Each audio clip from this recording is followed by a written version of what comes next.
Hello guys, आज हम part 4 of neutron activation analysis में पढ़ेंगे कुछ advantages, limitations and it's applications. तो हम अगर बात कर लेते हैं यार कि एडवांटेजेस क्या हैं, तो हमारे पास सबसे पहले एडवांटेजेस तो यही आ जाता है कि इसमें हमें स्मॉल सैम्पलिंग साइज चाहिए होता है। स्मॉल सैम्पलिंग साइज चाहिए होता है कि भाई अगर हमारे पास स्मॉल सैम्पलिंग साइज भी है, छोटा सैंपल है, तब भी हमारे पास क्या कर सकते हैं हम यार न्यूट्रॉन एक्टिवेशन एनालिसिस कर सकते हैं। This is a major advantage कि भाई स्मॉल सैम्पलिंग साइज चाहिए होता है। अगर मैं बात कर लूँ 0.01 ml के हिसाब से और 0.001 ग्राम के हिसाब से अगर हम बात कर लेते हैं, ये हमारे पास मेजरली हम यही कंसीडर करते हैं।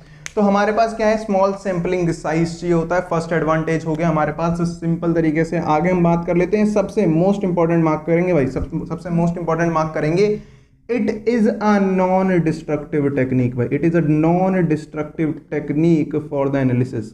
It is a non-destructive technique for the analysis, for the end product। मतलब हम बोल सकते हैं कि यार एनालिसिस की एक नॉन डिस्ट्रक्टिव टेक्निक है। That's why it is an advantage of NA, और सबसे अच्छा एडवांटेज है NAA का, है ना। दूसरा हम बोल सकते हैं, थर्ड हमारे पास आ जाता है कि यार in depth analysis. In depth analysis होती है, इन डेप्थ एनालिसिस होती है, इन डेप्थ एनालिसिस होती है। तो हम यहाँ पे बोल सकते हैं क्या है कि यार न्यूट्रॉन की पेनिट्रेटिंग पावर ज़्यादा है, तो हम बोल सकते हैं न्यूट्रॉन की पेनिट्रेटिंग पावर ज़्यादा है, तो हमारे पास बल्क एनालिसिस देखने के लिए मिलेगी, इन डेप्थ एनालिसिस देखने के लिए मिलेगी। इतनी बात क्लियर होनी चाहिए, कोई दिक्कत वाली बात आनी नहीं चाहिए। दूसरा, अगर हम बात करते हैं कि यार हमारे पास कुछ ऐसे सर्टेन सैंपल्स आ गए जिनमें बहुत सारे एलिमेंट्स हैं और उनकी वजह से जो गामा रेज, गामा स्पेक्ट्रोमेट्री हम कर रहे हैं उसमें हमारे पास कुछ हिंड्रेंस आ रही है, कुछ सिमिलर गामा रेज आ रही हैं, हम ढंग से एलिमिनेट नहीं कर पा रहे हैं, ढंग से डिटरमाइन नहीं कर पा रहे।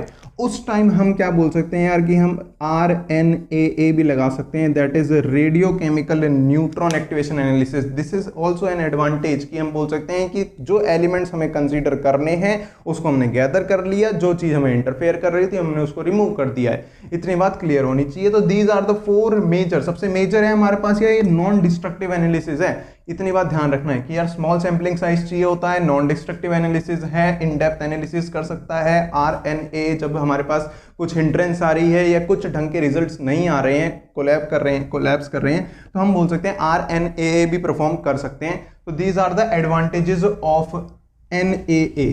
अब हम बात कर लेते हैं यार इसकी लिमिटेशंस की अगर हम बात कर लें तो हमारे पास लिमिटेशंस क्या क्या हैं इसमें, इसकी लिमिटेशंस भी हैं कुछ। तो अगर मैं बात कर लेता हूं लिमिटेशंस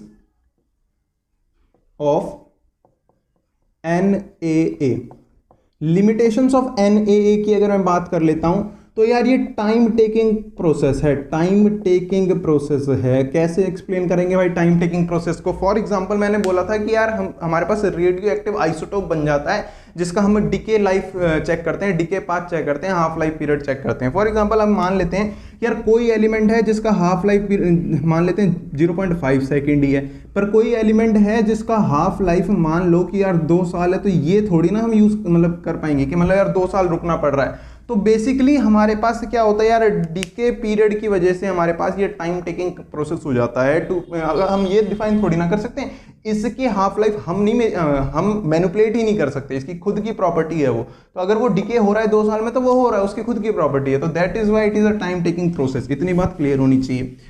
आगे हम बात कर लेते हैं सेकेंड लिमिटेशन हमारे पास क्या होता है कि कुछ एलिमेंट्स हैं जिनके लिए हम इसको परफॉर्म नहीं कर सकते, सच एज हम बोल सकते हैं यार कार्बन एंड ऑक्सीजन में हम NAA को परफॉर्म नहीं कर सकते। ध्यान रखेंगे बात को, कि कार्बन एंड ऑक्सीजन में हम बोल सकते हैं कि यार इसको परफॉर्म नहीं कर सकते। इतनी बात ध्यान रखेंगे। तीसरी बात मैं क्या बोल रहा हूं कि यार जब हमारे पास ये लेस कॉमन क्यों लेस कॉमन? इसलिए बिकॉज इसमें न्यूक्लियर रिएक्टर और न्यूट्रॉन प्रोवाइडर्स का यूज होता है। That is why it is a less common technique. ठीक है जी, इतनी बात क्लियर रखेंगे। लेस कॉमन टेक्निक है, इतनी ज्यादातर हम यूज नहीं करते हैं। फोर्थ हमारे पास आ जाता है, बहुत ही ज्यादा इंपॉर्टेंट, ध्यान रखना है बात को, कि अगर कोई हमारे पास सैंपल है तो उसकी कंसंट्रेशन तो बता देगा, क्वांटिटी बता देगा, और क्या क्या प्रेजेंट है दैट इज क्वालिटी बता देगा। बट इसके अंदर जितने भी चीजें प्रेजेंट हैं उसका स्ट्रक्चर कैसा है वो नहीं बता पाएगा। ध्यान रखना है, स्ट्रक्चर नहीं बता पाएगा, कैसे अरेंजमेंट है। ये मार्कर दो कंपोनेंट्स हैं, ये दो कंपोनेंट्स किस तरह से ऐसे अरेंज हैं, ऐसे अरेंज हैं, किस तरीके से अरेंज्ड हैं वो नहीं बता पाता। कौन? NAA। ये तो जरूर बता देगा कि यार एक ढक्कन है और एक मार्कर है, this will be the criteria, but ये नहीं बता पाएगा किस तरीके से अरेंज्ड है। तो स्ट्रक्चर नहीं बता पाएगा एंड उसकी फिजिकल प्रॉपर्टीज को एक्सप्लेन नहीं कर पाएगा। फिजिकल प्रॉपर्टीज को भी क्या कर नहीं पाएगा भाई? एक्सप्लेन नहीं कर पाएगा। इतनी बात ध्यान रखेंगे, बहुत ज़्यादा इंपॉर्टेंट लिमिटेशन बनती है न्यूट्रॉन एक्टिवेशन एनालिसिस की। I hope so guys limitation भी क्लियर होगी। टाइम टेकिंग, सर्टेन एलिमेंट्स जिनको कार्बन और ऑक्सीजन को डिटेक्ट नहीं कर पाता, ठीक है, रॉन्ग कर देते हैं। लेस कॉमन है बिकॉज न्यूक्लियर रिएक्टर्स और न्यूट्रॉन रिएक्टर्स यूज होते हैं। फोर्थ आ जाता है हमारे पास सैंपल की क्वांटिटी और क्वालिटेटिव एनालिसिस तो कर देगा, पर उसके स्ट्रक्चर और फिजिकल प्रॉपर्टीज के बारे में कोई इंफॉर्मेशन नहीं दे पाएगा। आगे बात करते हैं कि हमारे पास आ जाता है what are the applications of neutron activation analysis. Limitations पढ़ ली, एडवांटेजेस पढ़ ली, अब हम बात करते हैं यार कि एप्लीकेशंस क्या क्या हैं, कहाँ कहाँ हम इसको यूज कर सकते हैं, कहाँ कहाँ हम इसको यूज कर सकते हैं। इतनी बात समझ में आनी चाहिए भाई। एप्लीकेशंस ऑफ NAA, इतनी बात क्लियर। फर्स्ट देखना हम कह रहे हैं कि यार फॉरेंसिक्स में यूज कर सकते हैं। फॉरेंसिक में कि भाई हमारे पास कोई सैंपल आया और जिस तरीके की हमारे पास रिक्वायरमेंट है उसमें NAA लगा सकते हैं कि भाई इसमें ये वाले एलिमेंट्स प्रेजेंट हैं, तो हम बता सकते हैं कि यार ये चीजें प्रेजेंट हो, दैट इज हम फॉरेंसिक में भी यूज कर सकते हैं। इतनी बात क्लियर होनी चाहिए। आगे हम यहाँ पे बात कर सकते हैं कि यार हम सिंपल तरीके से एनवायरमेंटल पॉल्यूशन को भी चेक कर सकते हैं। Environmental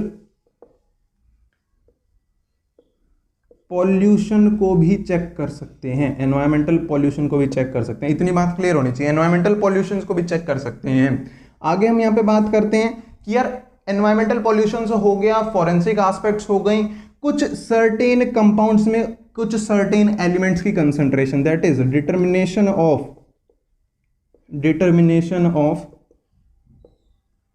certain elements